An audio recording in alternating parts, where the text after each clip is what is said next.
അസ്സലാമു അലൈക്കും വറഹ്മത്തുള്ളാഹി തആല വബറകാതുഹു. പുതിയൊരു വീഡിയോയിലേക്ക് എല്ലാവർക്കും സ്വാഗതം. ഇൻഷാ അല്ലാഹ് ഇന്നത്തെ വീഡിയോയിൽ നമ്മൾ പറയാൻ വേണ്ടിയിട്ട് ഉദ്ദേശിക്കുന്നത് നമ്മുടെ ആഗ്രഹങ്ങൾ സഫലമാക്കാനും ഉദ്ദേശങ്ങളൊക്കെ പൂവണിയാൻ വേണ്ടിയിട്ടുള്ള ഒരു അമൽ പരിചയപ്പെടുത്താണ് കേട്ടോ.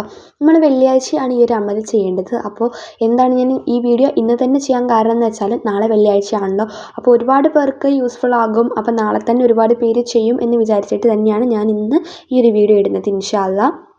അപ്പോൾ ഈ ഒരു വീഡിയോ കാണുന്നതിന് മുമ്പ് തന്നെ ഞാൻ പറയുകയാണ്, എല്ലാവരും ഈ വീഡിയോ മറ്റു കുറേ ആളുകളിലേക്ക് ഷെയർ ചെയ്ത് കൊടുക്കണം കേട്ടോ. കാരണം ഇത് വെള്ളിയാഴ്ച മാത്രം ചെയ്യാൻ പറ്റുന്ന, അല്ലെങ്കിൽ വെള്ളിയാഴ്ചയാണല്ലോ ഇത് ഏറ്റവും കൂടുതൽ മഹത്വമുള്ള ഇത് ചെയ്യാൻ പറ്റുന്ന സമയം എന്ന് പറയുന്നത്.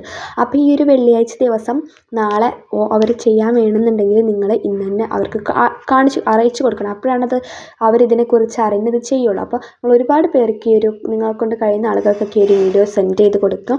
ഒരുപാട് മറ്റുള്ളവർ നിങ്ങൾ കാരണം ഒരു അമൽ ചെയ്യുകയാണെന്നുണ്ടെങ്കിൽ അതിൻ്റെ ഗുണം അല്ലെങ്കിൽ അതിൻ്റെ ആ ഒരു ബറക്കത്ത് നിങ്ങളിലേക്ക് അല്ലാഹു തആല എത്തിച്ചേരുന്നുള്ളത് 100% ഉറപ്പാണ്. അതുകൊണ്ട് തന്നെ മറ്റുള്ളവർക്ക് കൂടി ഷെയർ ചെയ്ത് കൊടുക്കുക. പിന്നെ അതുപോലെ തന്നെ നിങ്ങൾ ചെയ്യേണ്ട അടുത്ത കാര്യം എന്ന് പറയുന്നത് ലൈക്ക് ചെയ്യുക എന്നുള്ളതാണ്. അപ്പോൾ ലൈക്കും കൂടി ചെയ്ത് കഴിഞ്ഞാൽ യൂട്യൂബിന് മനസ്സിലാക്കും ഈ ഒരു വീഡിയോ നല്ല വീഡിയോ ആണ്. അപ്പോൾ ഒരുപാട് പേരുടെ മുമ്പിലേക്ക് വീഡിയോ എന്ത് ചെയ്യും, യൂട്യൂബിൽ എത്തിക്കും. അതിന് വേണ്ടിയിട്ടാണ് എപ്പോഴും ലൈക്ക് ചെയ്യാൻ പറയുന്നത്. അപ്പോൾ ഇൻഷാ അല്ലാഹ് ഒരുപാട് പേരുടെ മുമ്പിലേക്ക് നമ്മുടെ അമലുകളൊക്കെ എത്തിച്ചു കൊടുക്കട്ടെ. അപ്പോൾ എന്തായാലും ഞാൻ കൂടുതലൊന്നും പറഞ്ഞ് ബോറടിപ്പിക്കാതെ എന്താണ് കാര്യത്തിലേക്ക് കിടക്കാം. അപ്പോൾ നമുക്ക് എല്ലാവർക്കും ഉണ്ടാവില്ലേ ഒരുപാട് നടക്കാത്ത സ്വപ്നങ്ങളെന്ന് പറയുമ്പോൾ ശരിക്കും നമ്മൾ നത്തിങ് ഈസ് ഇമ്പോസിബിൾ എന്നല്ല. അതായത് നമ്മൾ വിചാരിച്ചാൽ നടക്കാത്തതായിട്ട് ഒന്നും ഉണ്ടാവില്ല. നമ്മൾ വിചാരിച്ചാൽ പഠിച്ചവൻ കൂടി വിചാരിക്കണം. അപ്പോൾ ഈ പഠിച്ചവൻ വിചാരിക്കണമെന്നുണ്ടെങ്കിൽ പഠിച്ചവൻ എല്ലാം ഒന്നും വിചാരിക്കില്ല. നമ്മളെ ഇതിനൊക്കെ പഠിച്ചവൻ ഇതാക്കുമ്പോഴേ വിചാരിക്കുള്ളൂ. അപ്പം നമ്മുടെ ആഗ്രഹങ്ങൾ നമ്മുടെ ഉദ്ദേശങ്ങളൊക്കെ പൂവണിയാൻ വേണ്ടിയിട്ട് അല്ലാഹു തആലയുടെ കരുണ നമ്മളിലേക്ക് ഇറങ്ങണം. അങ്ങനെ ഇറങ്ങണം എന്നുണ്ടെങ്കിൽ നമ്മൾ അല്ലാഹു തആലയിലേക്ക് കൂടുതൽ അടുത്തേ പറ്റൂ. അപ്പം നമുക്കൊരു ആവശ്യം വരുമ്പോൾ അടുക്കുക എന്നുള്ളതല്ല അതിൻ്റെ അർത്ഥം. ഇപ്പോൾ ചില ആളുകളുണ്ട്, എന്തെങ്കിലും ഒരു ആവശ്യം വരുമ്പോൾ അല്ലെങ്കിൽ എന്തെങ്കിലും ഒരു സങ്കടം വരുമ്പോൾ മാത്രം പഠിച്ചവനെ വിളിക്കുക. അങ്ങനെയല്ല വേണ്ടത്. സന്തോഷത്തിലും സങ്കടത്തിലും എല്ലാം അല്ലാഹുവിനെ കൂട്ടിപ്പിടിക്കണം എന്നുള്ളതാണ്. അപ്പോൾ സന്തോഷത്തിലും സങ്കടത്തിലും ഒരാൾ അല്ലാഹു തആലയെ കൂട്ടിപ്പിടിക്കുകയാണെന്നുണ്ടെങ്കിൽ അദ്ദേഹത്തിൻ്റെ ജീവിതത്തിൽ റഹ്മത്തും ബറക്കത്തും അല്ലാഹു തആല കനിഞ്ഞ് അനുഗ്രഹിച്ച് തരും എന്നുള്ളതാണ്. അപ്പോൾ പിന്നെ അദ്ദേഹത്തിൻ്റെ ജീവിതത്തിലുള്ള മറ്റു കാര്യങ്ങൾക്കൊന്നും അദ്ദേഹം ടെൻഷൻ അടിക്കേണ്ടി വരില്ല.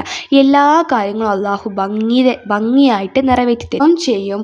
അതുപോലെ തന്നെ നമ്മുടെ എല്ലാ സങ്കടങ്ങളും അല്ലാഹു തആല മാറ്റി സന്തോഷപൂർണ്ണമായിട്ടുള്ളൊരു ജീവിതം അല്ലാഹു തആല നമുക്ക് പ്രദാനം ചെയ്യും ഇൻഷാ അല്ലാഹ്. അപ്പോൾ ഇങ്ങനെയൊക്കെ ആവണമെന്നുണ്ടെങ്കിൽ നമ്മൾ അല്ലാഹുവിനെ കൂട്ടിപ്പിടിച്ചേ മതിയാവും. അല്ലെങ്കിൽ നമ്മളെന്താണ് അല്ലാഹു പറഞ്ഞ രീതിയിൽ എല്ലാ കാര്യങ്ങളും ചെയ്ത് നല്ലൊരു മനുഷ്യനായി ജീവിച്ചേ മതിയാക്കും. അപ്പോൾ ഇൻഷാ അല്ലാഹ് എന്തായാലും ഇന്നത്തെ വീഡിയോയിൽ നമ്മൾ നമ്മുടെ ഉദ്ദേശങ്ങൾ ഇതൊക്കെ പൂവണിയാൻ വേണ്ടിയിട്ട് അല്ലാഹു തആലയോട് എങ്ങനെയാണ് അല്ലാഹു തആലനെ ഇംപ്രസ് ചെയ്യുക, അല്ലാന്നുണ്ടെങ്കിൽ അല്ലാഹു തആല നമ്മുടെ ആഗ്രഹം സാധിപ്പിച്ച് തരണം എന്നുണ്ടെങ്കിൽ നമ്മളല്ല നമ്മുടെ ആഗ്രഹം. നമുക്കിപ്പോൾ മറ്റൊരാളുമായി ബന്ധപ്പെട്ട കാര്യമാണ്, അയാളാണ് ഇപ്പോൾ നമുക്ക് എന്തെങ്കിലും ഒപ്പിട്ട് തരിക, അങ്ങനെ എന്തെങ്കിലും ചെയ്ത് കഴിഞ്ഞാൽ നമ്മുടെ ആ ഒരു ഇത് സഫലമാക്കും. പക്ഷെ അയാളല്ല നമ്മുടെ ആഗ്രഹം സഫലീകരിച്ച് തരുന്നത്, നമ്മുടെ അല്ലാഹു തആലയാണ്. അപ്പോൾ അല്ലാഹു തആലയോടാണ് നമ്മൾ പറയേണ്ടത്. അപ്പോൾ അല്ലാഹുവിനോട് നമ്മൾ നമ്മുടെ രീതിയിൽ പറയുന്ന സമയത്ത് അല്ലാഹു തആല എന്ത് ചെയ്യും, നമ്മുടെ ആഗ്രഹങ്ങളൊക്കെ സഫലീകരിച്ച് തരും.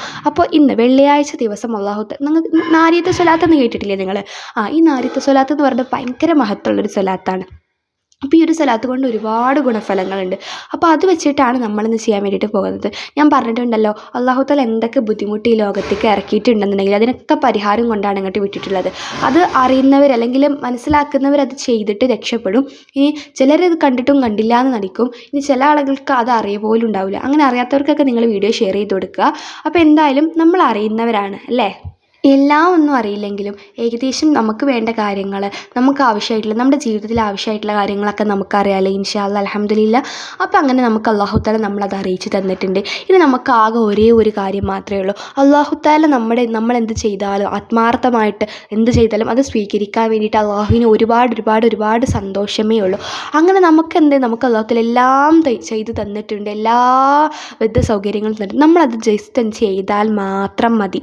അങ്ങനെ ചെയ്തു കഴിഞ്ഞാൽ അതും നമുക്ക് തന്നെയാണ് നേട്ടം. നമുക്ക് അല്ലാഹു തആല നമ്മളെ ഉദ്ദേശം എന്താണോ, നമ്മുടെ ആഗ്രഹം എന്താണോ അത് സാധിപ്പിച്ച് തരും. അപ്പം നാളെ വെള്ളിയാഴ്ച ദിവസം നാരിയത്ത് സ്വലാത്ത് കൊണ്ടുള്ള ആ ഒരു അമൽ എന്താണെന്ന് വെച്ച് കഴിഞ്ഞാൽ, വെള്ളിയാഴ്ച സുബഹി നിസ്കരിച്ച ശേഷം ആരോടും ഒന്നും സംസാരിക്കരുത്. ഇത് ഇമ്പോർട്ടൻ്റ് ആയിട്ട് ഞാൻ പറയുകയാണ്, ആരോടും ഒന്നും സംസാരിക്കരുത്. സംസാരിക്കാതെ തന്നെ ഈ നാരിയത്ത് സ്വലാത്ത് 41 തവണ ചൊല്ലുക.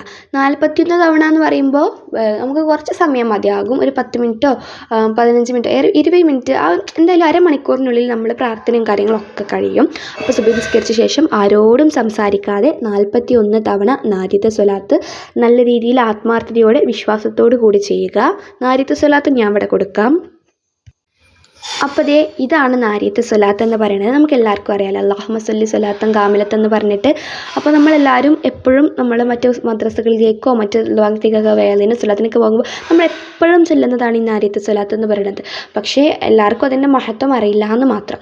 അപ്പോൾ ഈ ഒരു നാരിയത്ത് സ്വലാത്ത് 41 തവണ ചെല്ലുന്ന സമയത്ത് നമ്മൾ നമ്മുടെ മനസ്സിൽ നമ്മുടെ ആഗ്രഹം, നമ്മുടെ ഉദ്ദേശം എന്താണോ അതിനെ ദൃഢമായി നമ്മുടെ മനസ്സിലേക്ക് കൊണ്ടുവരണം. അത് ഏറ്റവും മഹത്വമേറിയിട്ടുള്ള ഒരു കാര്യമാണ്. പിന്നെ ഇതുപോലെ തന്നെ ഞാൻ പറഞ്ഞല്ലോ, സുബഹിക്ക് ശേഷം സംസാരിക്കാതെയാണ് ഓതേണ്ടത്. പിന്നെ ഇത് 41 തവണ ചെല്ലുന്ന സമയത്ത് നമുക്ക് ഇടയ്ക്കിടയ്ക്ക് ഒരുപാട് കുറച്ച് അധികം ഉണ്ട്. അപ്പോൾ അതുകൊണ്ട് തന്നെ ചിലപ്പോൾ നമുക്ക് ഇങ്ങനെ നിർത്താനൊക്കെ തോന്നും. പക്ഷേ നിർത്തി കഴിഞ്ഞാൽ അത് കുറച്ച് ഇതാക്കും. അപ്പോൾ എന്ത് ചെയ്യരുത്, നിർത്തരുത്. അത് നിർത്തിയ ശേഷം ആരോടും സംസാരിക്കാനും പോകരുത്. എന്നാൽ നിർത്തിയാൽ ഇപ്പോൾ നമുക്കൊരു 2 മിനിറ്റ് അതിന് മുമ്പ് അത് ഇങ്ങനെ ഒരു 20 തവണ ചൊല്ലി 2 മിനിറ്റ് മിണ്ടാതെ എന്ന് വെച്ചിട്ട് കുഴപ്പമില്ല. പക്ഷേ അതിനിടയിൽ ആരോടും സംസാരിക്കരുത് എന്ന് മാത്രം. ഓക്കെ, മനസ്സിലായല്ലോ? അപ്പോൾ ഇത്രയേ ഉള്ളൂ ഇന്നത്തെ വീഡിയോ. അപ്പോൾ ലൈക്കും ഷെയറും സബ്സ്ക്രൈബും ചെയ്യാൻ ആരും മറക്കരുത്. നമ്മുടെ വീഡിയോ കാണുന്നവർക്കും സബ്സ്ക്രൈബ് ചെയ്യുന്നവർക്കൊക്കെ അല്ലാഹു തആല റഹ്മത്തും ബർക്കത്തും അനുഗ്രഹങ്ങളൊക്കെ പ്രദാനം ചെയ്യട്ടെ. അതുപോലെ തന്നെ അവരുടെ എല്ലാ ഹലാലായ മുറാദുകളും അല്ലാഹു തആല ഹാസിലാക്കി കൊടുക്കട്ടെ ഇൻഷാ അല്ലാഹ്. അപ്പോൾ നല്ലൊരു വീഡിയോ ആയിട്ട് അടുത്ത ദിവസം വരുന്നത് വരെ എല്ലാവർക്കും അസ്സലാമു അലൈക്കും വറഹ്മത്തുള്ളാഹി തആല വബറകാതുഹു.